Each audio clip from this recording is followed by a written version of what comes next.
Welcome to Making Leaders, a series of conversations with people who are leaders of this fast-changing industry, as well as those likely to step into leadership in the future.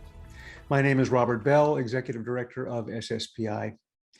The goal of our Making Leaders campaign is to help space and satellite companies realize their potential for attracting and retaining talented people in a time of relentless competition for talent in technology fields.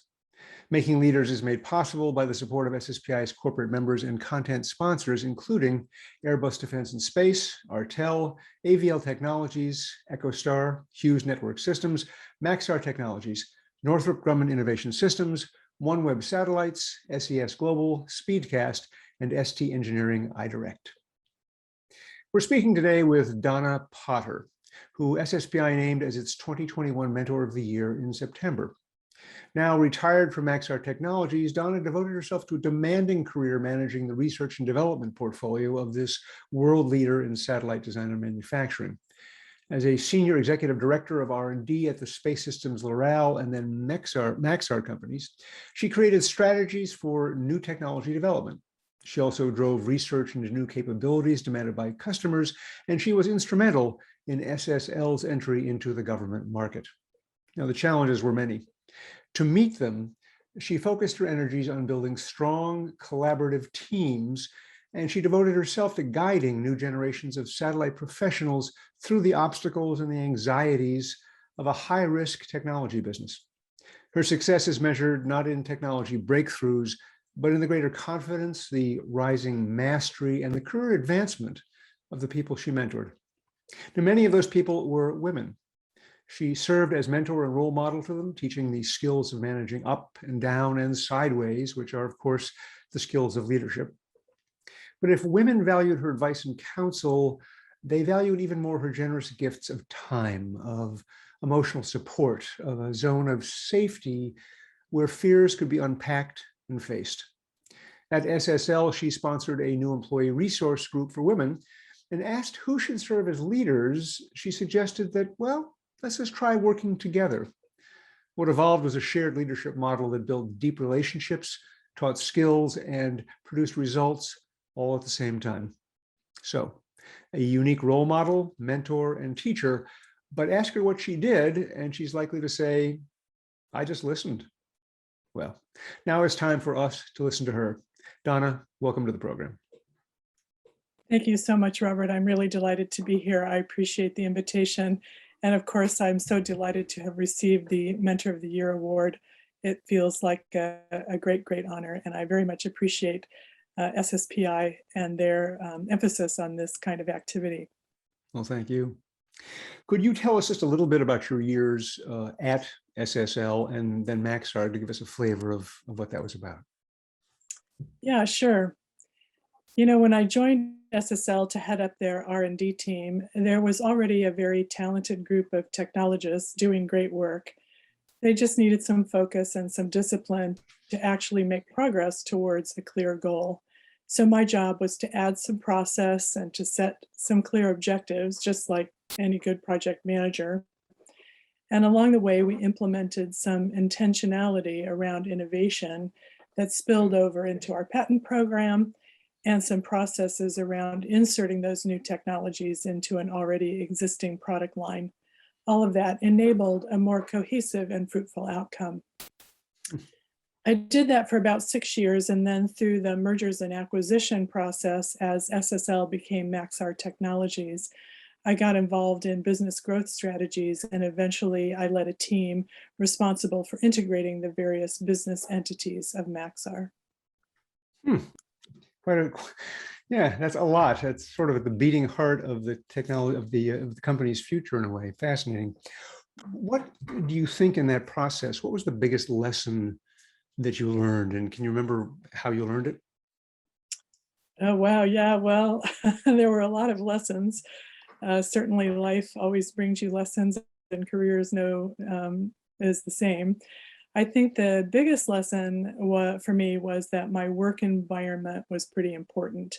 You know, the work could be the most fabulous, the most exciting, groundbreaking technology, but if the environment wasn't good, the working environment, then it wouldn't work for me, and it wouldn't work for the long haul. So, what is a good environment? For me, that meant a collaborative culture. You mentioned that earlier. It needs to be a well-managed company, so not too many mistakes that cause the employees a lot of heartache. Path for advancement, and I would have to say fair to everyone. Everyone likes to be treated fairly, and not only for me, not only myself, but I wanted my colleagues to be treated fairly as well. I had a pretty low tolerance for arrogance, and some companies didn't always stamp that out with the thoroughness that I felt was appropriate. A So low, how did I? I'm sorry, I just love your phrase, a low tolerance for arrogance. Yeah, I don't think it really had lots of companies, highlight, particularly in technology development, people might highlight a technologist who's really great, but if that technologist can't work with other people and value other people's contributions, then it's really hard to be a part of a team. And that was important to me. As to how I learned it, that would be the hard way. I learned it in the School of Hard Knocks. But those are the lessons that stick, right? The ones that were hard won. I changed companies a few times, and I learned that in my interviews, I needed to ask questions that gave me gave me insights, not only into the work, but also the environment. That was important. And while I learned it through the School of Hard Knocks, I also did about mid-career, spend some time with a career counselor, and just in a couple of meetings, I learned that the job that I was in, which was technical project management, what I've been doing, while I thought it wasn't the best for me, actually it was well suited to both my skills and my interests. So it wasn't the job, it was the environment that didn't work. So that was an important thing. And when I got to that point, it was beneficial to reach out to a career counselor and learn some things. It's interesting. I've never, that's actually a story I haven't heard of. You're in the right place, except you just have to move it to a better neighborhood. And sometimes that has been my advice for my mentees as well, right? You know what? I think you're doing great. You may just not be in the right job, and it could be the company is the right company, but the micro environment in that department isn't the right one. Well, no, we've been honoring Mentors of the Year since 2006, and in all that time, I have to say, I have never read a nomination like the one that was submitted for you. To quote just one of the people whom you mentored and who contributed to it, quote, "In my career, I have often felt like I was twisting myself into a pretzel trying to fit in with my male peers. With Donna as a role model, I learned to embrace a more authentic leadership style that looks very different from my male peers, but which led to positive results in engagement, in belonging, and retention among the people I manage." Now, words like these were in your nominations all written by women, and helping women become leaders seems to be a real theme of your career as a mentor. So now, how have you gone about that over the years? Yeah, great question.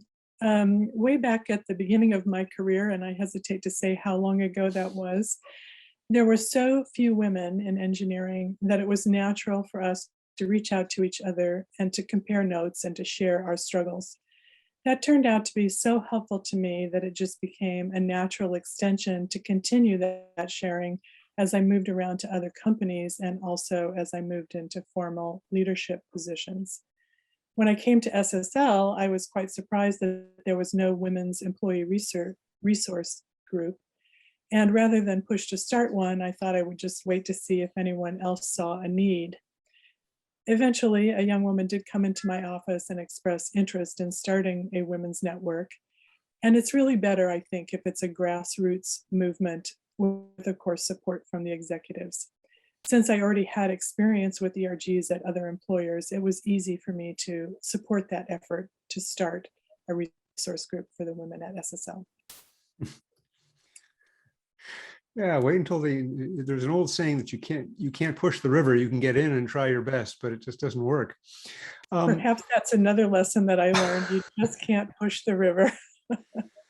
So, okay, so this is something you've been doing for a very, very long time. And the question I always ask mentors is, why is that been so important to you throughout your career, and is still important to you now that you're living the lifestyle that I look forward to? Well, I have always loved technology, and all my assignments, most of them have been in the technology arena. But the few times I took assignments from away from technology, I worked to keep those assignments brief. But in spite of being kind of geeky, I do really like people. I like meeting new people and getting to know them, hearing about their aspirations. And I suppose that makes me a good listener, just as you said, that is exactly how I view myself.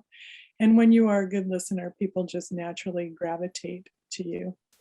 And so even though I retired from Maxar, I still had these great relationships and still cared about the careers and successes of my colleagues. So it was natural to maintain a connection. So while it's in my nature, I would also suggest that everyone likes to make a contribution. Every single one of you viewers out there is interested in making a contribution. What else is there? It's really why we are here, to use our skills and talents to make a positive difference. And what better way to make a difference than to use our talents to help others? Helping others is a foundational value of our species and our world. Helping others, really just kindness, making that a priority, is a stellar way to make a contribution. Everybody can do it, and what could be better? If you want to change the world, be kind. Be kind, change yourself first, as the old saying goes. To be specific, I mean, are there programs and policies that you helped implement at SSL and Maxar that you think would benefit the industry if they were taken up more broadly? Not exactly programs and policies, maybe it's more philosophies. I was in some formal mentoring programs over the years, but I think it's kind of a difficult relationship to prescribe, but there is a little bit of magic stirred into a really good mentoring situation. I was certainly encouraged in my career, but never really had a formal mentorship relationship that was the epitome of what we would be looking for. I've shared mentoring with groups of colleagues from the beginning of my career, and sometimes it was just a lunch conversation, and sometimes it was a group out for happy hour. But it's always helpful to know there were people who were willing to hear you out and to problem solve.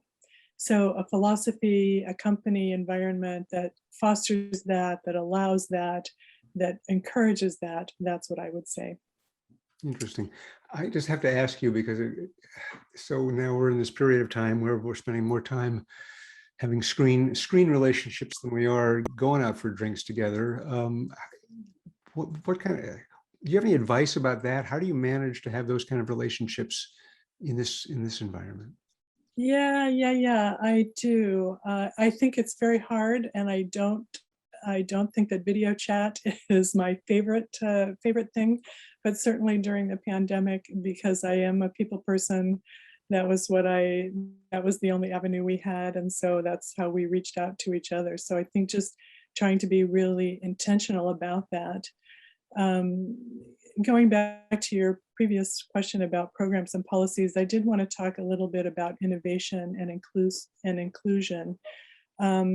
During my career, I realized it was very important to hear all of the voices in the room. And I think particularly as we want to do that, and we have diverse workforces across time zones and across the globe, video chat, Zoom, and so on make that more possible. So we need to make sure that we hear all the voices in the room, and we need to expand the room to include that spectrum of voices. We have a lot of difficult problems facing us as we move into a changeable future.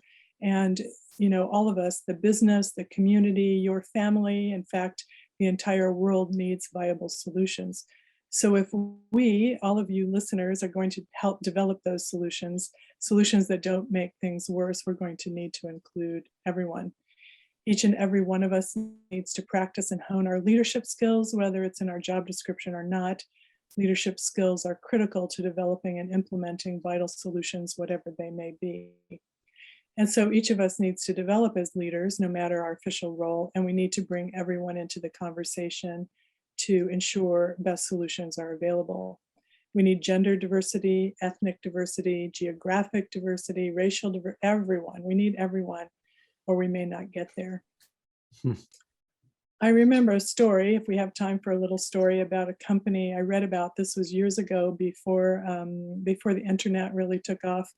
Company that had a problem with their shipping costs. They were a publishing company, and they could not figure out ways to cut costs. They'd done the usual things of looking at the supply chain and so on, but still weren't moving the needle as much as they needed. So they finally invited everyone in the company, small company, to the problem solving session. And I believe it was somebody like a supply clerk suggested, why don't we print our publications on lighter weight paper? Still high quality, but just of that slight change was the solution that they needed. So solution development needs all of the individuals and all of the voices. That's how people can make a positive difference, include everyone. Of all the things that you worked on at Maxar in terms of R&D, and we're going to go to a very different question, what do you think will have the most impact on the future? Yeah, great question. I just love futurists. I love hearing what they have to say about what the future might hold. I think it's so fascinating to hear from people who analyze and synthesize and then say, here are the areas where we need particular breakthroughs. And certainly in companies that were focused on technology, that was something we did often. You know, say we need battery technology or air scrubbers or sustainable agriculture or, you know, advancements in healthcare. But I always think, hey, 40 years from now, when we look back, what we thought would be the breakthrough probably won't be. But in light of that, I would offer up one technology. You know, when I told the story earlier about my days at SSL, about talented technologists who needed some process discipline and support, I was thinking about the electric propulsion team. They were on the right track, doing the right things, but they needed some help to keep their focus. That technology, electric propulsion, is now and will continue to be a game changer for the space industry in the future. During the last decade, the technology eventually made its way through the development process and is now flying on Maxar satellites. And it's going to be part of NASA's Psyche asteroid exploration mission next summer. So I'm really proud of that technology and proud of that team for bringing that to fruition. So the electric car comes to space, basically. That's pretty good. Exactly right. And I think, you know, the technology that we use in space will have some application, I hope, come back the other way. It almost always has. Well, unfortunately, that's it for now. Donna, thank you very much for sharing your story and your career insights and your insights into what mentorship is about. It's interesting. You basically seem to think it's just a requirement and we all ought to be doing it. And I have to agree. Thank you so much, Robert. It's been my pleasure. Like any tech industry, the space and satellite business is driven by the ambition, the knowledge, and the leadership skills of its people.